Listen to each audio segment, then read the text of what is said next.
There are homes that get cleaned in bursts, and there are homes that barely get messy in the first place. The difference isn't energy. It isn't some white-knuckle, iron-willed discipline. It's design. Quiet behavioral design, woven right into the ordinary hours of your day. In a lot of Japanese households, clean isn't an event you put on the calendar. It's a side effect. A side effect of how the small actions are arranged. The system is gentle enough that it never feels like work, yet firm enough that mess never picks up speed. What we're looking at today isn't a list of cleaning tricks. It's a set of habits that lower friction, quiet the visual noise, and cut down on the tiny decisions that create clutter in the first place. And here's the good part. Even if you live somewhere completely different, in a different kind of home, on a totally different schedule, these still work for you. Because they aren't about architecture, they're about psychology made physical. So let's walk through 10 everyday Japanese habits that quietly keep a home from falling apart. Not through intensity, through structure. 1. The one-touch rule. In many Japanese homes, there's an unspoken understanding. When an action ends, the object goes back to where it lives, right away. Nobody calls it discipline, they think of it as finishing. You take off your jacket. The action isn't done when it leaves your shoulders, it's done when it's on the hook. You finish your coffee. The moment isn't over when the mug is empty, it's over when the mug is rinsed and put away. This little habit shuts down what psychologists call open loops, those unfinished tasks that keep tugging at the back of your mind. A chair with clothes piled on it isn't just clutter, it's a small, nagging reminder that something's still hanging over you. Close the loop in the same breath, and objects never drift into limbo. They never become tomorrow's problem. They never become a pile. Try it on just one category first: keys, bags, or dishes. Treat putting it away as part of the original action, not a separate chore. And you might notice the room starts to feel calmer. Not because you cleaned more, but because you left fewer things unresolved. 2. The boundary at the door. In Japan, most homes draw a clear line between outside and inside. The spot by the entrance isn't just where you step in. It's a transition point. Shoes come off, the dust from the street stays behind, and the inside stays a protected zone. Even if your place doesn't have that classic sunken step, you can recreate the idea.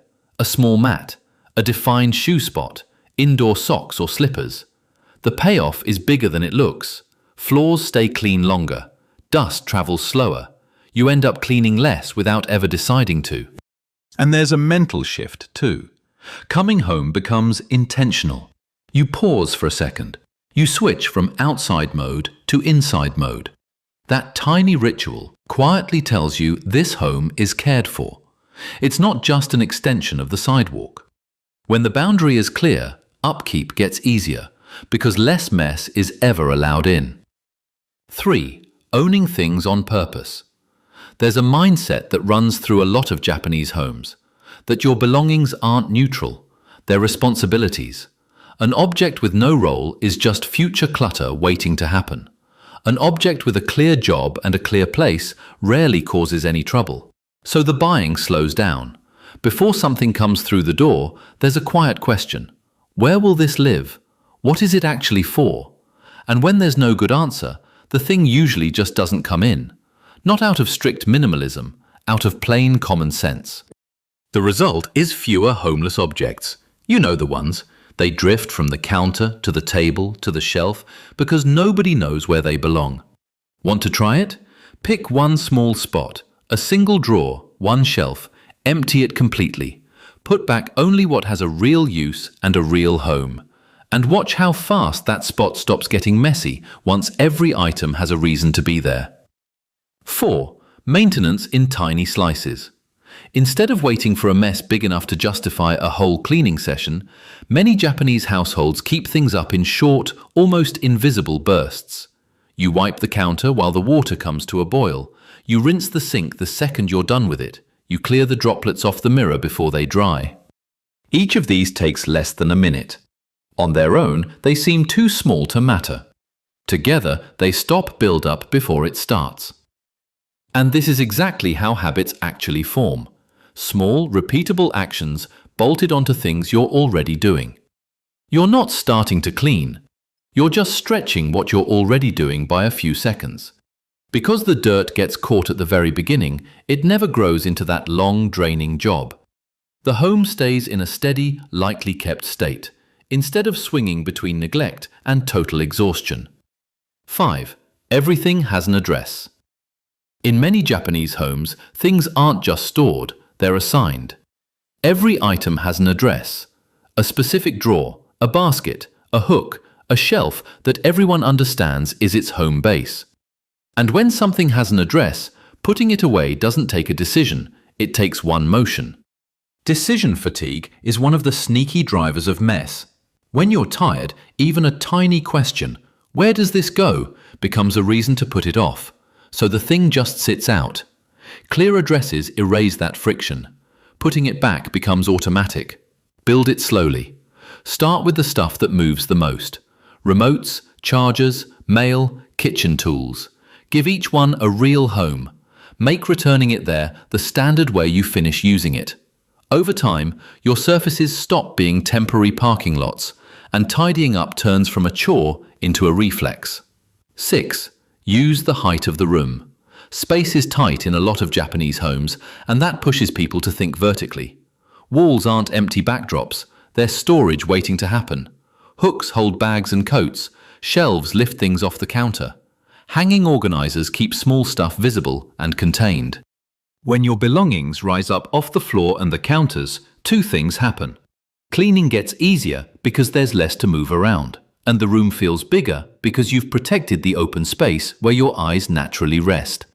Vertical storage isn't only about fitting more in, it's about visual calm. Things that stand upright, lined up and visible, are far less likely to get forgotten and bought all over again. Even a couple of extra hooks or one narrow shelf can change how a room works. The goal isn't to cover every wall, it's to take the pressure off those flat surfaces that always seem to collect clutter. 7. Reset the kitchen as you go. In many Japanese kitchens, cooking and cleaning aren't two separate phases, they're braided together. While something simmers, the used utensils get rinsed. A spill gets wiped the moment it lands. Packaging gets tossed before the next step even begins. This keeps everything stable.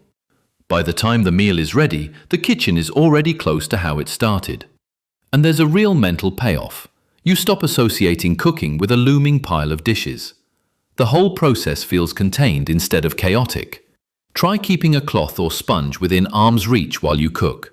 Treat the little pauses in the recipe as tiny reset moments. The kitchen almost never hits that point where cleaning feels overwhelming, because the mess never gets the time to pile up. 8. Scheduled resets, not emergency rescues. Instead of only cleaning when things spiral out of control, many Japanese households run periodic resets. These are deliberate sessions. You go through the clutter, adjust the storage, get after the dust that's been hiding.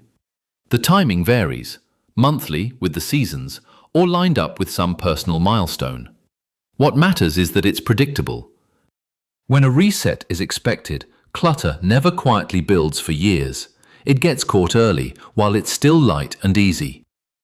And there's an emotional side too. A reset gives you a sense of renewal. Letting go of the stuff you don't use and putting things back in order often feels like a fresh start, even when nothing else in life changed. Try a seasonal reset. Pick a day to go back through your storage, give away what you're not using, and clean the corners you always skip. Think of it as maintenance for the space you live in every single day. 9. Protect the empty surfaces. In a lot of Japanese interiors, tables and counters are kept clear on purpose, not because they don't own anything, because they control what's visible. Open surfaces give your eyes a place to rest. They also make daily cleaning fast. Wiping down a clear counter takes seconds. When a surface only holds a few chosen things, maybe a plant, a lamp, a bowl, everything left out feels intentional, and anything random stands out immediately, which makes it easy to fix. Test it. Clear one surface completely for a week. Put back only what you use daily or genuinely love. Notice how much more open the room feels, and how little effort it takes to keep it that way. 10. Keep less, but keep well. The last habit isn't really about cutting down for the sake of cutting down. It's about alignment. Your things get chosen to fit your real life, not some imagined version of it. What you use, appreciate, or truly care about stays. What lingers out of guilt or a vague someday gradually goes.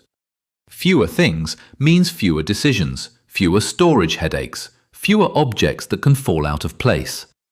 But the point was never emptiness, it's clarity. When a home only holds what actually fits your routines and your values, keeping it up gets lighter. You're not constantly wrestling with excess, you're just caring for a smaller, more intentional space. Before you bring something new home, pause. Picture where it'll live and how often you'll really use it. That one small moment of foresight can spare you years of quiet clutter. A consistently tidy home almost never comes from bursts of motivation. It comes from systems that make mess inconvenient and order the natural default.